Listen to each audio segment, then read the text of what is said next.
All right, boys and girls, so we're back, and this is also Wednesday part 2, and this one's going to be short. So now that you've finished reading and you've answered these questions, you're going to go and fill in the graphic organizer.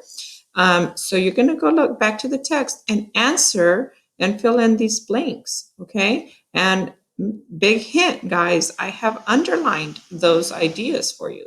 Then you're going to fill in the possible main idea here, okay, boys and girls? Again, read paragraphs 3 to 6, look for the sentences so that you can fill in the missing words. And then I'm going to go back and let this finish reading for you guys. And of course, I am going to X myself out for a little bit. And we're going to let it read right here. The phone became part of people's everyday lives. Push-button telephones replaced rotary dial phones in 1963. People were reluctant to give up their old phones, so Bell Telephone created a video to demonstrate how easy it was to use push-button phones. Not having to dial also saved time. Okay, we're going to stop that right there. And when we're going to stop that, and now what I want to do is I want to go back to, remember, boys and girls, these are the questions that are helping me find out the key details. I'm going to go back to the other paragraphs, and I want to ask myself as I was reading, how did the people feel about the telephone at first? What did they think about it? What was Alexander Graham Bell's prediction? What did he think would happen? Let me move this out of the way. There we go. Was it easy or hard for people to adjust or change their minds about the telephone and how they would have to communicate nowadays? This should be a question mark, boys and girls. How about using the telephone? Was that easy for people? Was that hard for them to change their minds or adjust? Boys and girls, if I go over here, I have written what the possible main idea for paragraphs 1 and 2 might be.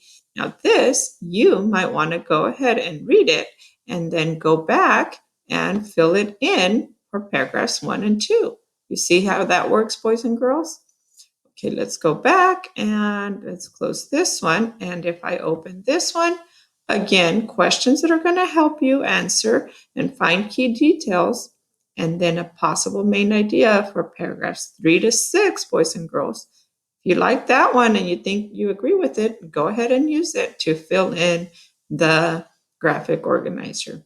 And that is all for today's lesson, boys and girls, for ELA. Have fun doing it, okay?